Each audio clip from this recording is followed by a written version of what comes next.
Masa beringat. Masa beringat. Melempari Pangdam. Melempari Pangdam Kapolda.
Ade berangkat dulu ya.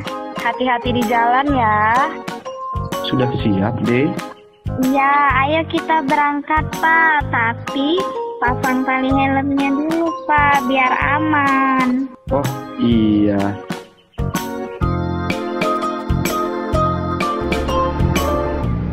Dadah Mama. Dadah Adek.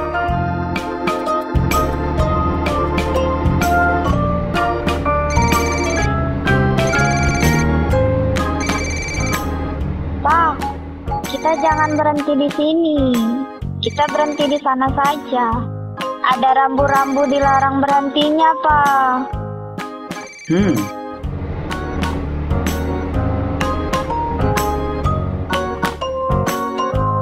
Ya, baik Pak.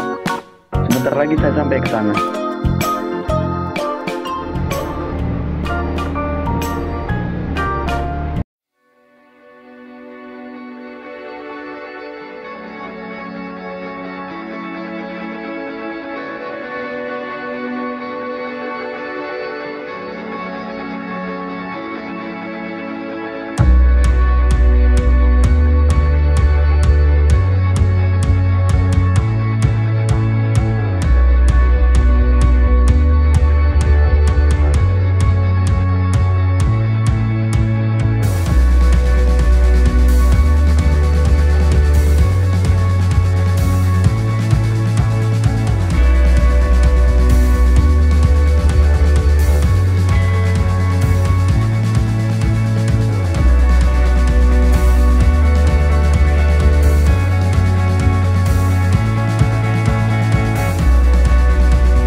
Jangan berhenti garis, nanti bisa membahayakan pengendara yang lainnya. Oh, iya. Maaf ya, Pak. Terima kasih atas kerjasamanya.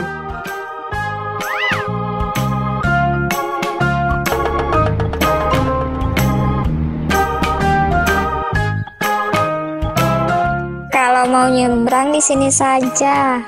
Ada rambu penyeberangannya dan lihat kanan kiri dulu sebelum nyebrang.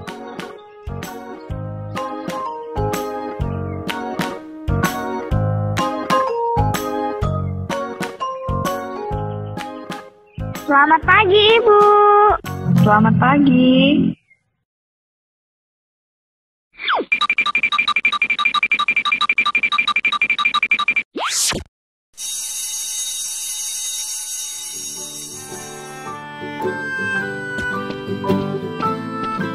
Ayo kita pulang. Iya, Ma. Wah, Bu, tasnya jangan disandang. Bisa memicu tindakan kriminal loh. Lebih baik tasnya ditaruh di dalam jok saja. Oh, iya. Terima kasih ya, Bu, atas sarannya. Duluan ya, Bu. Ya, Bu. Ayo deh. Iya, Bu Guru.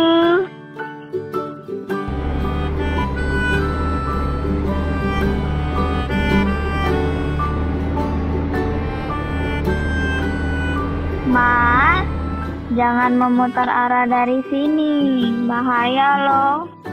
Ada rambu larangan memutarnya, Ma. Kita memutar dari sana aja ya, Ma. Oh, iya juga ya, deh.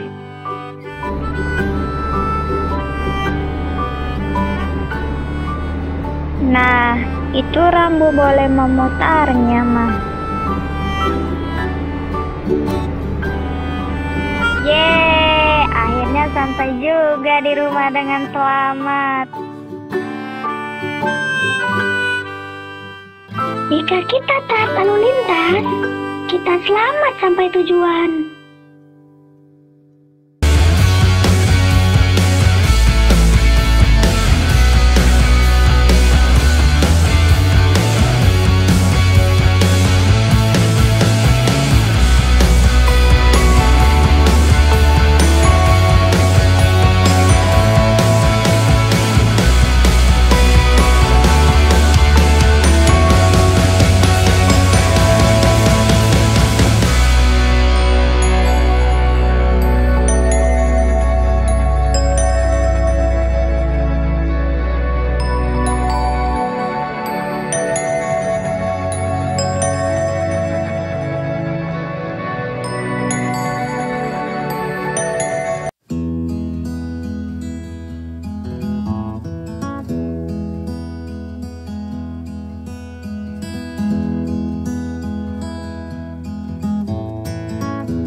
Seorang pejabat negara tertangkap tangan dengan puluhan ribu dolar di saku. Kong kali kong aparat penegak hukum memanipulasi anggaran pengadaan simulator SIM terbongkar. Keterlibatan oknum partai politik dalam pengaturan kebijakan impor sapi terungkap dalam persidangan. Apakah semua itu keberhasilan KPK semata? Tidak, ada peran vital masyarakat dalam berbagai pengungkapan kasus oleh KPK. Masyarakat Indonesia harus bangkit dan ambil bagian dalam perang melawan korupsi. Masyarakat adalah mitra sejajar yang menjadi mata dan telinga KPK dalam upaya pemberantasan korupsi. Peran masyarakat begitu vital dalam pemberantasan korupsi, sehingga negara memberikan perlindungan berupa status hukum maupun perlindungan keamanan bagi mereka yang melaporkan tindak pidana korupsi. Peraturan Pemerintah Nomor 71 Tahun 2000 menyebutkan bahwa setiap orang, organisasi masyarakat, atau lembaga swadaya masyarakat berhak untuk mencari, memperoleh, dan memberikan informasi terkait dugaan tindak pidana korupsi.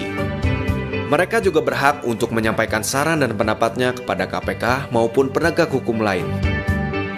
Korupsi begitu mudah ditemukan dalam keseharian masyarakat. Undang-Undang Nomor 31 Tahun 1999 Junto Undang-Undang Nomor 20 Tahun 2001 tentang pemberantasan tindak pidana korupsi mengelompokkan jenis korupsi ke dalam 7 kategori yang terdiri atas perbuatan melawan hukum atau penyalahgunaan kewenangan yang merugikan keuangan negara, suap menyuap, penggelapan dalam jabatan, pemerasan, perbuatan curang, benturan kepentingan dalam pengadaan, dan gratifikasi. Sejak berdiri pada tahun 2003, KPK mendapatkan kepercayaan dan antusiasme yang tinggi dari masyarakat. Laporan pengaduan masyarakat yang diterima KPK berkisar pada angka 6.000 laporan setiap tahunnya.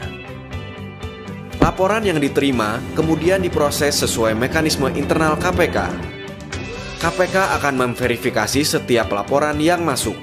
Jika benar-benar terdapat dugaan korupsi dengan bukti permulaan yang kuat, serta memenuhi kriteria laporan yang baik, maka akan berlanjut pada proses penelaahan pengaduan.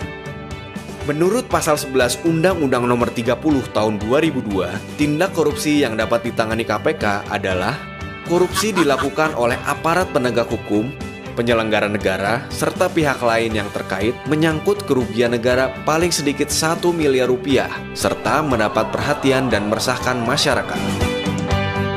Dalam proses penelaahan, akan dicek apakah laporan pengaduan merupakan kewenangan KPK. Jika bukan, maka laporan akan diteruskan ke penegak hukum atau instansi berwenang lainnya.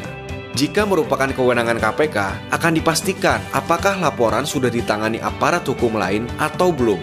Jika laporan pengaduan telah ditangani aparat penegak hukum lainnya, maka KPK akan melakukan koordinasi dan supervisi terhadap penegak hukum terkait.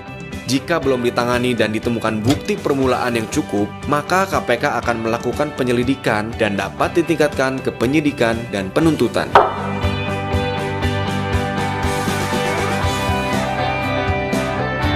KPK akan memberikan feedback kepada pelapor dalam waktu 30 hari setelah laporan diterima. Jika tidak lolos verifikasi, berarti laporan dikembalikan untuk dilengkapi atau diteruskan ke aparat penegak hukum lain karena bukan tindak pidana korupsi atau bukan kewenangan KPK. Faktanya, dari 6.000 laporan pengaduan yang diterima setiap tahunnya, hanya sekitar 17% yang berindikasi tindak pidana korupsi dan dapat ditindaklanjuti KPK. Laporan yang baik disampaikan secara tertulis, dilengkapi dengan identitas pelapor, yaitu nama, alamat lengkap, pekerjaan, nomor telepon, dan fotokopi KTP. Laporan berisi kronologi dugaan tindak pidana korupsi, dilengkapi dengan bukti-bukti permulaan yang sesuai. Laporan juga berisi informasi nilai uang yang dikorupsi, kerugian keuangan negara, serta nilai penyuapan, pemerasan, atau penggelapan. Laporan yang baik juga disertai sumber informasi untuk pendalaman. Laporan pengaduan sebaiknya tidak dipublikasikan dan diberikan keterangan apabila kasus tersebut sudah pernah ditangani oleh penegak hukum.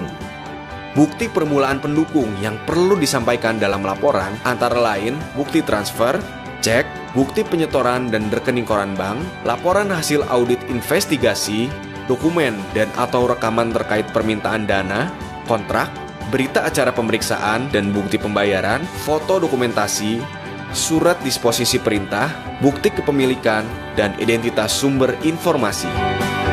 Bukti permulaan yang tidak memenuhi kriteria, seperti potongan guntingan berita dari koran atau majalah, tidak cukup untuk dapat diproses oleh KPK.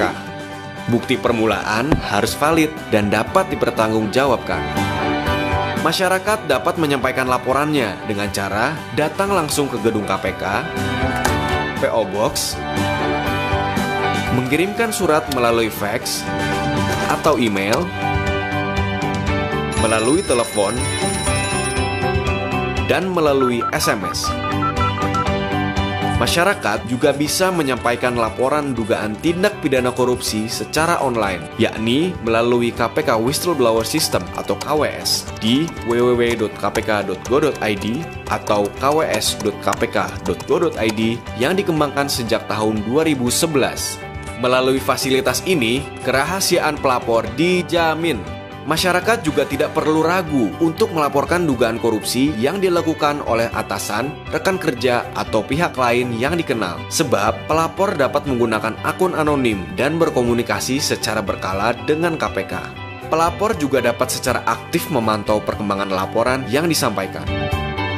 Dengan memberikan laporan dugaan korupsi yang valid, berarti kita telah melakukan langkah konkret dalam upaya pemberantasan korupsi. Kita juga telah membantu terwujudnya fasilitas kesehatan yang terjangkau, mencegah anak-anak putus sekolah karena tingginya biaya pendidikan, dan meringankan himpitan beban hidup masyarakat kecil. Ayo, tingkatkan kualitas laporan. Laporan yang baik akan mempercepat pengungkapan dugaan tindak pidana korupsi. Semua bisa berantas korupsi.